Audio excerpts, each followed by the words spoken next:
Hello everyone, welcome to my General Hospital official channel. I hope everyone is having a wonderful day. Before we begin, please hit the subscribe button and give this video a thumbs up. Today on General Hospital, Felicia discovers a new calling, Marshall puts Miss Wu on notice, and Dex delivers a message. Gladys arrives in Ferncliff to see Sasha, who is swaying back and forth on her bed. Gladys inquires of Nurse Janice as to what is going on. Janice claims she is experiencing withdrawal symptoms and that someone has been slipping her medication. Gladys approaches Sasha and persuades her to recognize her. Sasha is perplexed as to why this is occurring, claims that everything hurts, and inquires as to whether Brando will be present. Gladys reminds her that they have lost Brando. Sasha continues to cry out that she needs Brando, and everything hurts. Gladys asks Dr. Montague what he's done to Sasha when he walks in. She wants her out of here. Dr. Montague threatens her with prison if she leaves. Gladys wants this to stop, so he offers $50,000 to make it happen. She doesn't have that money and can't sell any more of Sasha's stocks right now. Sasha will not leave Ferncliff, according to Dr. Montague, unless he is paid. Gladys departs, and Dr. Montague expresses sympathy to Sasha. Sasha is curious about Gladys' whereabouts. Dr. Montague claims she went to save her, and Gladys had better come through for her sake. Stella bumps into Nurse Dione at the hospital, who reveals that she's staying in Port Charles for the time being to aid her family. Stella then encounters a young woman whose mother has been brought in and placed on a ventilator. She asks if she can contact anyone on her behalf. Felicia looks on from a distance, and the small girl informs Stella that she only has her mother. Stella explains that her duty is to assist her in understanding what is going on with her mother. Meanwhile, Dione compliments Stella on her abilities as a patient advocate.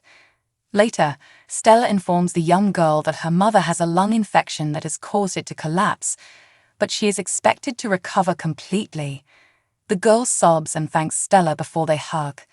Soon after, a nurse arrives to take the girl to visit her mother. Felicia approaches Stella and inquires about her occupation. Stella mentions that she is a social worker and that she is a patient advocate here. Felicia believes it is a rewarding work. Stella claims that it can be, but that not all people recover. Felicia inquires whether she must be a social worker to be a patient advocate. Stella says no, and Felicia discloses she's considering a job shift. Stella describes being a patient advocate as difficult but gratifying. Anna walks into Sonny's eatery. He asks if she's hungry because he's been cooking for hours and has prepared a special lunch for her. They sit down to eat, and Sonny apologizes for her house. Anna says that it has impacted her harder than she expected. The things inside were just objects, and she has to remind herself that no one was harmed. Sonny claims it was still her home, where she felt comfortable, and that it was destroyed. Anna sobs. Whoever is attempting to wreck her life is succeeding. Sonny inquires if there has been any progress in determining who targeted her. She claims she discussed it with Dante this morning, but they have nothing. Sonny has inquired about the shooting and is wondering whether there is a link between the fire and the shooting. Anna isn't sure. She's not sure if she or they are the target. He offers her protection, but she declines, just as she declined Dante's offer. Anna claims she values her privacy. Sonny only wants her to know that he is available and has any resources to assist her. Anna is aware, but equally aware that he faces his own issues. He claims to be in charge of the situation. When Ava hears someone enter her gallery, she grabs a hole puncher for protection. Trainer appears, and they both startle each other. Trina was surprised to see her today and inquires about Avery's health. Ava, perplexed, inquires if anything has occurred. Trina claims that the new nanny informed Joss that Avery was unwell. Ava muses aloud that they made a mistake by letting Pilar go, and she wishes she could give her another chance. Ava says enough of that and inquires about Trina's summer and Spencer's health. Trina is unsure and advises she consult Esma. Trina claims she doesn't blame Spencer and knows he can't keep his gaze away from Esm. Spencer enters and listens in as Trina says she understands family stands by one another, and Spencer is doing the same for his younger brother. When Spencer walks in, Ava gives them room and exits. He inquires about the new show, but Trina believes they have more important matters to discuss, and they kiss. They open up to each other after the kiss, and Trina reveals she doesn't know how to support her mother or Curtis right now. Spencer believes this is one battle her mother will have to fight alone, and she will make sure Curtis receives the finest care possible. Spencer claims that all she can do is support her parents as family does. Trina inquires about his family and whether he will continue to live with Esmond when Laura and Kevin return. Ava stops at Sunny's restaurant, but Anna has already left. She inquires as to if he is any closer to determining who Mason's boss is. He replies he's working on it and inquires whether he's doing his part. Mason, according to Ova, believes they have all they need from Betty. Sunny warns Mason that this boss will not simply hand over Nicholas' body because it is the only leverage they have. Ava explains that she doesn't always sure whether Austin is honest or deceiving her. The night Nicholas died, he seemed to want to help her. Sunny informs her that they will not be able to recover Nicholas' body unless they know who the boss is. Ava wonders what he'll do once they figure out who it is. Sunny promises to deal with them. Marshall runs into Ms. Wu at the Metro Court pool. He's looking forward to meeting Stella. She puts up her offer to buy the Savoy once more. He claims the Savoy is not for sale, but Ms. Wu believes he must face reality. He must either sell the club to her or the Savoy will close. He wonders if she's saying she'll put the club out of business. Curtis has the connections to run the club, she argues, but he doesn't. Marshall claims he is aware of Ms. Wu's unlawful games, which she has completed, and she is no longer allowed in the club. He gloats that she has no power over him.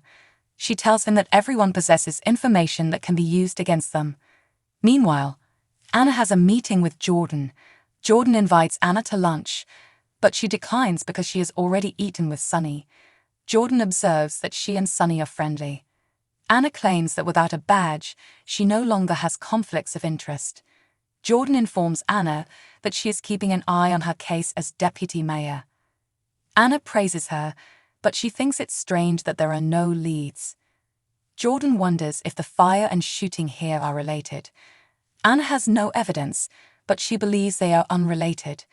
Jordan only hopes they had a lead on the shooting because it would assist Curtis figure out who shot him and left him crippled. Over at the marshal's table, he declares that Miss Wu can threaten him all she wants, that he has nothing to lose, and that he will go to any length to protect his son and the Savoy. This conversation, he says, is over, so goodbye.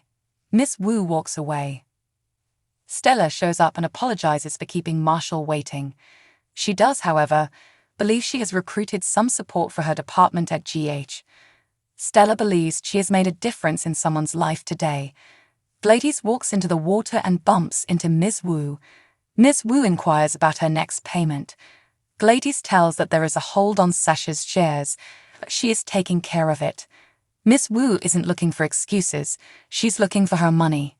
Gladys informs her that she has always made her payments on time. Miss Wu claims she has no time left because she is closing down the games and needs full payment shortly. Felicia returns to the hospital and applies for a position as a patient advocate.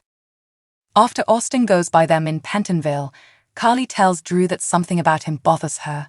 She doesn't want to think about Austin anymore, and she thinks Drew has enraged Cyrus' adversaries once more. Carly believes that instead of focusing on keeping him safe, they are working to get him out of there. She believes there must be a method to have his sentence overturned because the judge rejected the previous plea deal. She's hired Diane, and they'll go to any length to get him out. Drew agrees to let Diane try but does not want Carly to become overly optimistic. Dex appears and greets Book.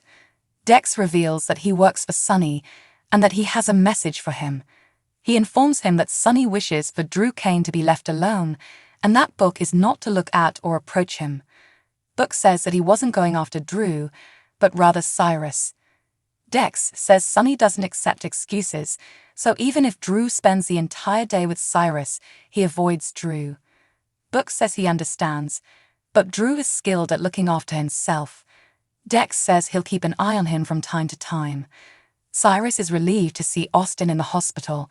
Mr. Renault urges Austin that they should simply get this over with. Austin examines him and tells him he's a lucky man to have had Drew beside him when he had his heart attack. Cyrus believes Drew was placed in his path by God that day. Austin claims to be a scientific buff and provides him statins to take on a daily basis. Is that it? Cyrus inquires. What? No lollipop. Cyrus opens the bottle to reveal an SD card hidden beneath the top. Austin claims he has finished cleaning up his and Mason's messes, that he has paid off his obligation, and that he wishes to go. Austin hopes Cyrus would be amenable to discussing this because they had a long history. When he was a kid, he knew it was like Christmas, and it was the only time his mother would stop crying. He is grateful for that, as well as for paying for his schooling, but he has given back enough. He claims he doesn't belong in the environment he and Mason have dragged him into, that Cyrus has exploited and manipulated him to achieve things he never believed possible. He can't believe he told Ava her husband was dead when he wasn't, and that he was the one who saved his life. He says he's finished and is leaving. Cyrus remains silent. That's it, asks Austin. Cyrus says, go in peace. When Austin asks what he plans to do with this knowledge, Cyrus responds, what I should have been doing all along, God's work. Austin exits the infirmary and passes through the visitor's center. Dex and Carly both notice him and then gaze at each other. So what do you guys think about this update? Let me know in the comments below. And if you like my videos, please press like and subscribe for more. I'll see you guys next time.